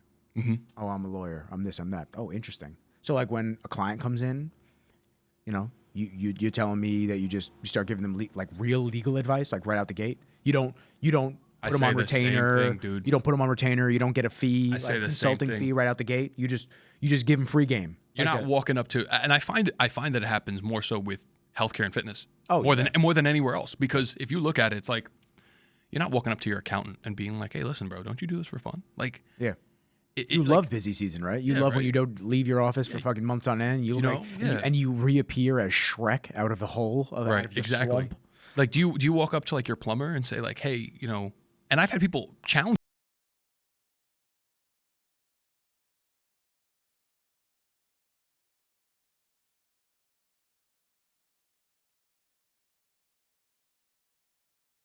It's a more quote unquote joyful job than others. It's not a conventional job. That's what it is. Exactly. It's not a conventional job, and people see you enjoying yourself doing it. That's another thing, because most people don't enjoy their jobs. They don't get to travel. They don't get to go places or sit down. And this is a job. Meet really cool people. This is a job for me. Technically, this is a job for me. But it doesn't feel like a job. But when everyone does their job, it feels like a job. It's the audacity of just like I've had jobs. I just had one recently. I had jobs that I haven't been paid for in almost a year. And I'm just like, the work's been done. Like the work has been done. Like you got the video, you got the deliverables, you got all the raw, which I don't give out raws very often. So it's like you said you were going to pay me for the raws. You said like, okay, here you go. And then I'm sitting here for a year waiting for you to pay me. Nah, dude. Where do you think? And then the consistent excuses. Oh, money's tight right now. That sounds like a you problem for things that you want to buy now. That doesn't sound like a Nick problem from 9-10 months ago. That's right. From when you decided to book me to go do something. Right. Like, don't get it twisted. We have a relationship. We're cool. This and that. Whatever. Kenji needs medicine. Kenji needs food. I need food. I have to pay for the office. I have to pay for all this gear, this expensive gear that everyone's very impressed with. Beautiful, yeah. Everyone just goes, oh, wow, it's very impressive, all your equipment. It is. I paid for it all. And it's expensive for a reason. Like, I've bought top-tier shit because I expect top-tier results from my clients. Right. And for the people that come in, you taking your time out of your afternoon to come sit down and talk to me, I want to make sure that I give a good product for everybody that's going to listen and view it. So with all of that, it's just the misconception that just because you enjoy something and just because you have fun doing it, and I'm posting on social, you know how many times I have to tell clients, like, I'm posting on social, but I'm working on video still. Like, people, I used to have to mute certain clients because they're hounding you. They'd message me and they'd be like, are you working on our stuff? I'm like, yo, just because I put a story up that I took the dog to the dog park and he's running around by himself, you have to relax. You're not allowed a life. But that's the issue. And that's the boundaries that people overstep on a constant basis. You know what burns my ass the most? Talk to me. Burns my ass the most? Talk to me. The must be nice. Oh, yeah, must be nice. Yeah. Let me tell you something about must be nice. It wasn't must be nice when I was staying up until 4 o'clock in the morning to study for an exam that was at 8 o'clock, and I was driving from Brooklyn to Central Islip at 6 o'clock in the morning. Oof. So it wasn't must be nice then. It wasn't must be nice, when I was,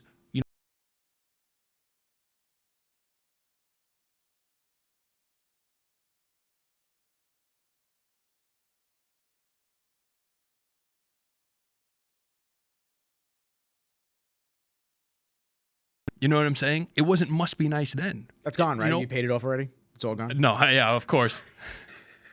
But it wasn't must be nice then. So don't hit me with a must be nice when you haven't earned, and again, I'm not trying to put medals on myself, but every so often you got to let it swing.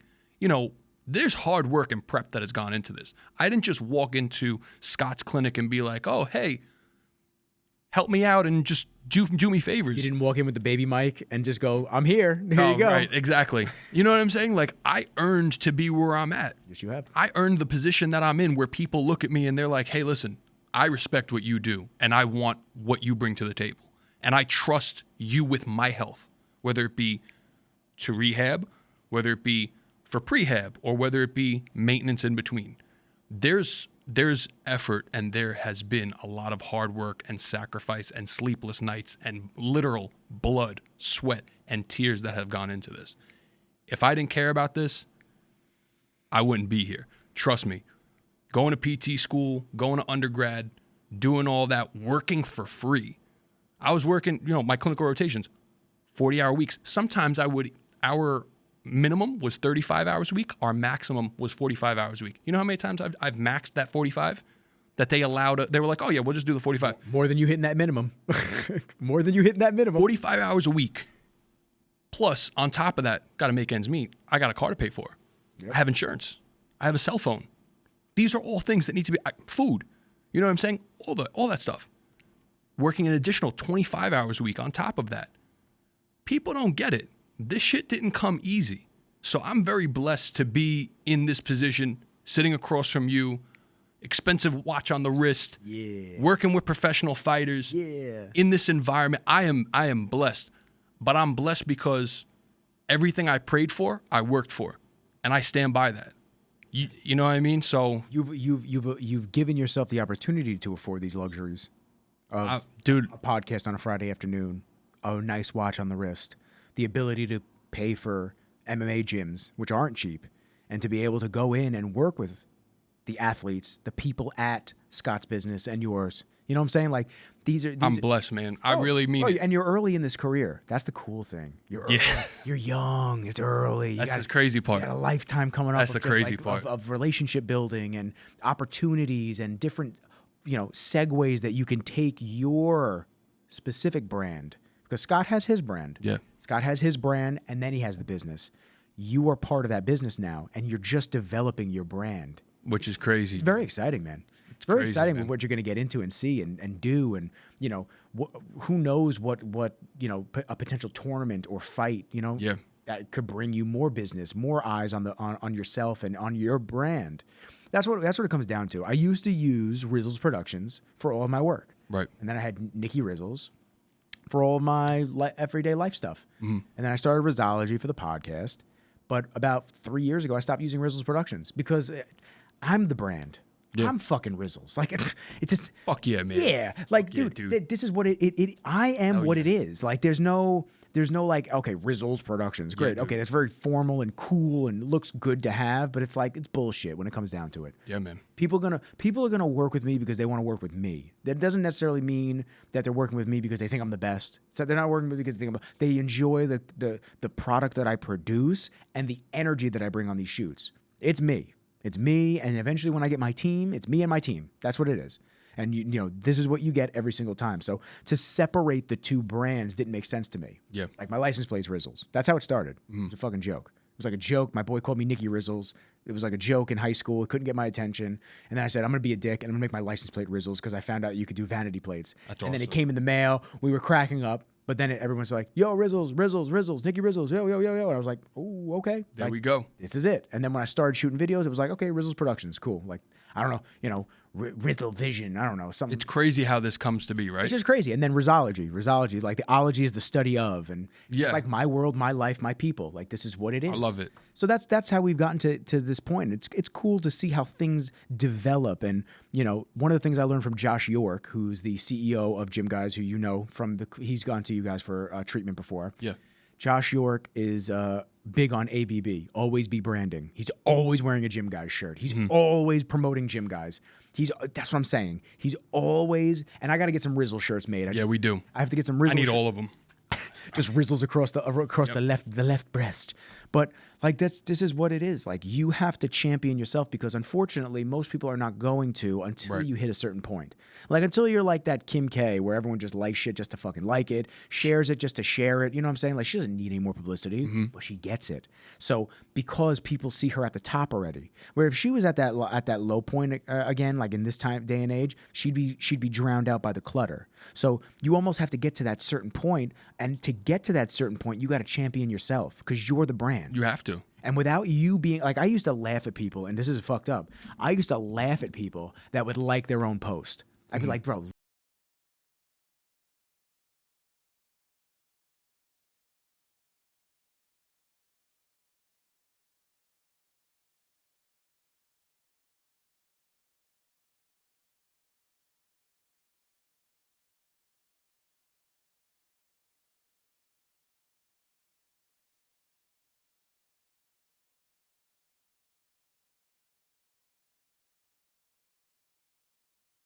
What I bring to the table, why should you be expected to? Yep. There's a big difference, man. It's a big difference. See, Mark Wahlberg has Municipal. That's his brand. He wears it all the fucking time. 100%. He's got Municipal on.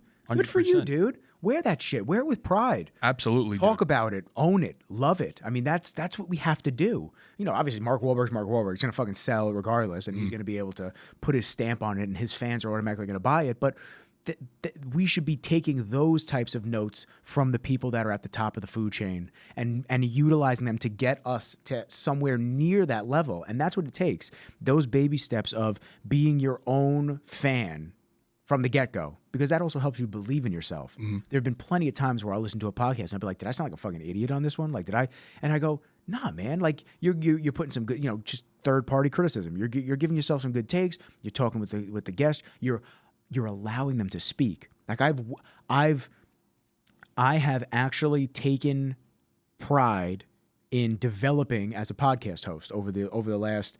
This has been around for a little over a year now. Nice. So it's been around for a little over a year, and there were months where I didn't do episodes because I was just busy with work and whatnot, and the office was too far at the time. But I would listen to the episodes. I'd take feedback. I'd start looking at other episodes and start seeing, and like one of the things was I'd either speak too fast or I wouldn't let my guests speak, and I wouldn't let them speak uninterrupted. And these are things that you pick up over time, and if you don't, it'll sink you. But taking an active role in becoming better at your craft, at the things that you do, you have to be your own fan and be able to take that criticism and that critique to the next level. And that's really what it takes. And that's a beautiful thing, bro. All glory be to God, bro. That's it, bro. Little by little, man. I gotta start going to church on Sundays just to get back to a baseline of just feeling connected and just with the earth, with the universe, with God, like just dude. All that good stuff. It's important. It's crazy how like when you get that side of things done Dude, you right, need everything to, just bro. clicks. It's just very crazy how it all just clicks. Dude, 100%. And I'm gonna leave you with this before I gotta skate out.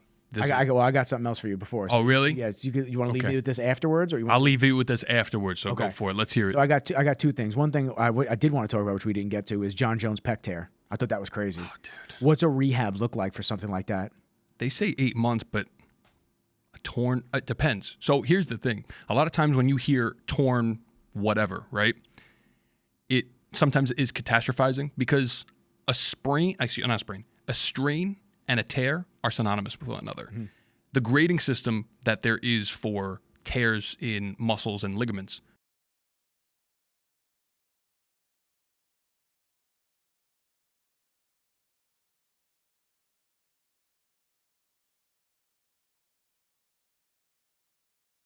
dangerous because you don't even know if you have a grade 1 strain, which would be on a muscle, or sprain on a ligament.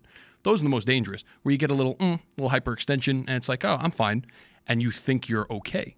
But in reality, you're not, because then the next time you go out and you try to perform at peak level, you're tearing your shit. Yeah. So a grade 2 can be anywhere, I believe, from 25 to like 99%. Makes no sense. You could be hanging on by a thread. Still a grade 2. Still a grade 2. A grade 3 is a full rupture.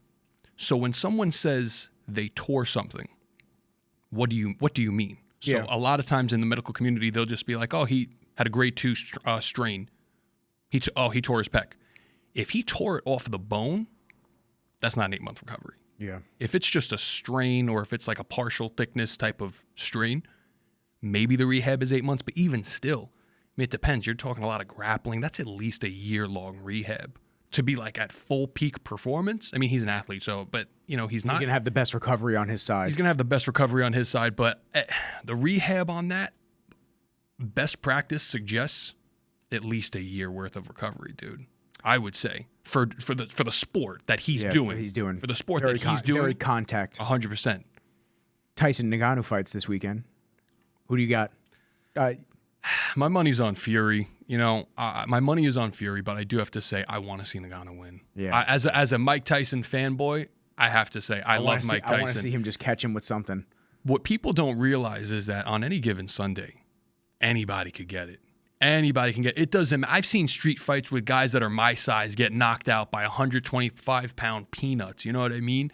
But you catch somebody on the jaw, and with Ngannou's punching power, monster. It's possible. But in terms of strict boxing, I think it's just a money grab. Of course it is. They have respect. I'm tired of these money grab fights. I'm tired of it, dude. I won't pay for them. I refuse to fund that. Absolutely not. Absolutely not, dude. So my buddy Stone out in Salt Lake City, shout out to Stone. I told him that I was going to ask you this. Yeah. And then you could give us this, and then we'll leave off with this. Sure. I'm trying to find my DM with him from earlier. Where's my man Stone? There he is. I feel special. Got people DMing you that I don't even know that are looking to ask questions. That's so awesome. You know what? It's not even it's not even that he was actually asking you specifically a question, but I have to. I said I'll go fuck myself. No. I said I got to run this by my man Nick. He's coming in an hour, so he's pretty pissed because he had some issues with a tear, and I'm going to tell you exactly what it is. And he's like, "This, it still hurts, this and that." So I said to him, I said, "You got to take your time and let your body heal. Be kind to your body, man, because you got to just chill out and do the right things." He's like, "It's been 10 months on the ankle." Mm-hmm. So I said, "It's been months, not years." Right. That's the key word right there. It's months, not years. Mm-hmm. And he said it got worse after surgery and now just seems to be stagnant.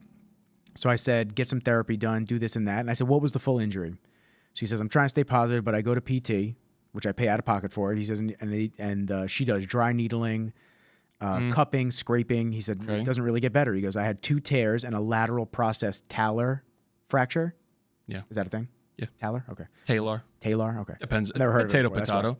But I'm also not a doctor. So all of that healed, but fracture healed wrong in July. They had to re-break and put a screw in. That's what I was going to ask. And I was non-weight bearing for 6 weeks. Yeah. He says, I think it was a mix of things. My buddy who works with Brady's recovery guy, he said I should have been walking on it and working on stretching a week after surgery to make sure the tendons and everything else didn't get too tight. Depends. Okay. It depends. So he said, and I'll finish this, and I just want to get your opinion, and then you're going to leave that. I want to be cognizant of your time. Yeah. He said, so in February, I heard it. I went to urgent care. They told me it was a sprain. Give it a week. Sprain. See? Usually if it's a grade 1, Yep. that's the most dangerous one in my opinion, dude. Give it a week and you'll be good to go. So I started lifting in it again and everything. It still hurt in June, so I got an MRI, and this is the result. The patient this is in the parentheses of him I feel speaking. like I'm taking my boards again right now. Patient has... A, B, C, D. Yeah, right? Patient has comminuted lateral process talar fracture, talar. This would have been caused from the extreme weight pushing the bone into his fibula. It is most likely a surgical fix. There are also concerns of calcaneal fibular ligament tear and partial deltoid ligament tear. First off, how the fuck did he do that? Man's fucked up. Stone. How the fuck did he do that? Go in the hyperbolic chamber and just rest. What is going on, man? Yeah. Jeez Louise. Told me it was healed wrong, and Usually the deltoid ligament doesn't tear. So I'm curious if it's an avulsion fracture or if it's an actual deltoid ligament tear. Because what happens with a lot of people, just as a sidebar, is that the deltoid ligament is on the medial aspect of your on your foot, and the ligament is so strong that before it even tears, most of the time, like 90% of the time, it's going to rip the bone and a chunk of bone off before it actually tears because it's such a strong ligament. So if you tore your what would rip the bone off? Like what type of force would it's attached to the bone. That's what I'm saying. What would rip it off though? Like if your foot goes in, your foot goes in.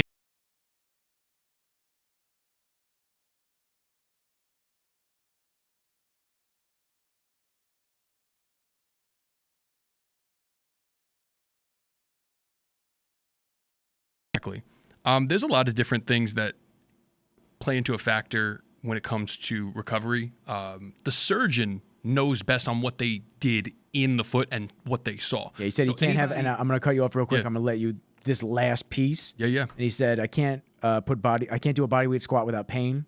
Can't put any weight on my toes. Like I can't do a calf raise on the foot.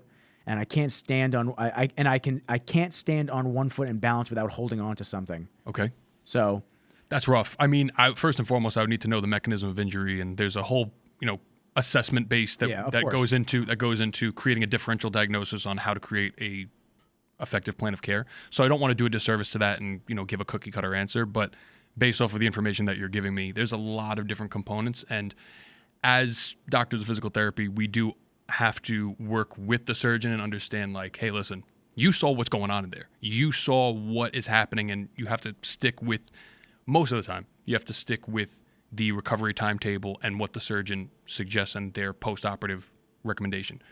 To just make a blanket statement saying, oh, well, you should be walking 1 week after. In ideal circumstances, yeah, you probably should. But in this case, it doesn't sound like it's a traditional ankle break where they needed to just, create a fixation in there with the, with the screws and whatnot. So as for where he is right now, it is a rough position to be placed in, but there's so many different factors. It's really hard to pinpoint. But my answer would be focus on the range of motion, of course. Focus on, at this point, it's a chronic issue and a chronic injury. So you need to adapt your rehab practices to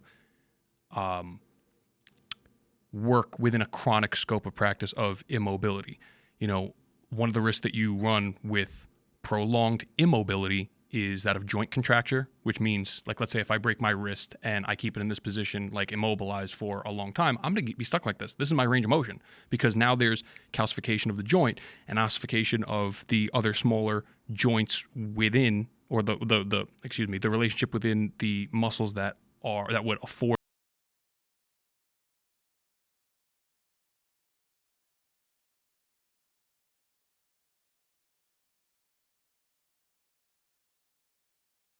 he's not moving past the point of pain or discomfort because it's uncomfortable. There's so many different variables. To re-break that scar tissue and get back in. Exactly. So there's a lot of different components and moving pieces. But I would say, listen, you got to go to somebody that you trust, and you got to go to somebody that you feel as though is going to lead you in the right direction. So if you're having these doubts with PT, and you're not going to trust the clinical judgment of somebody that you don't trust. Yeah, well, it sounds like he believes they're just using fancy tools to just kind of just do things, and sometimes that happens. He's not feeling effective from it. And sometimes that happens. Sometimes that does happen where it's not. People focus on the feel-good aspect of physical therapy, but not the actual meat and potatoes of what needs to be done for their program and their treatment plan. So, words of wisdom right there. yeah. Well, I listen, if DM me any injuries or whatever, like whoever that was, you could My give buddy me a out DM. in Salt Lake City, yeah. Yeah. Oh well, then never mind. I probably won't see him. He's not booking a flight. He might. He comes home every now and then. Oh, well, then, you never know. Maybe he'll come out to you guys.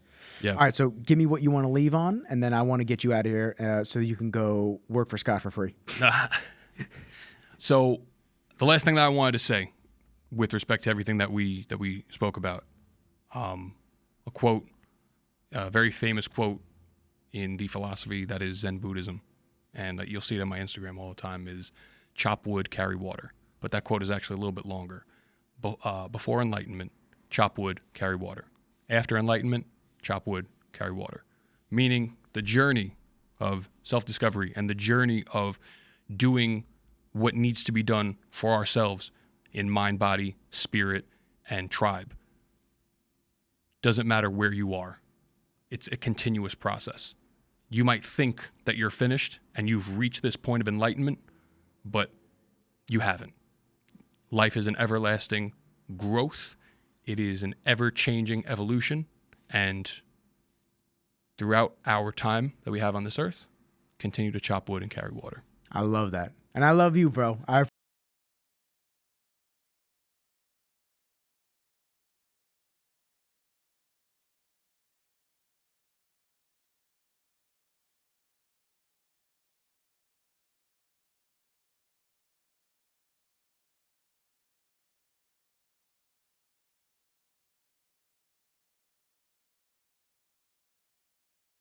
Instagram, that is Scott, and you could find us at the Long Island Stretching Institute in Hicksville, New York. If you want to come on down, if you're a fighter, if you have a body, you are an athlete. So please come on down and we'll get you right.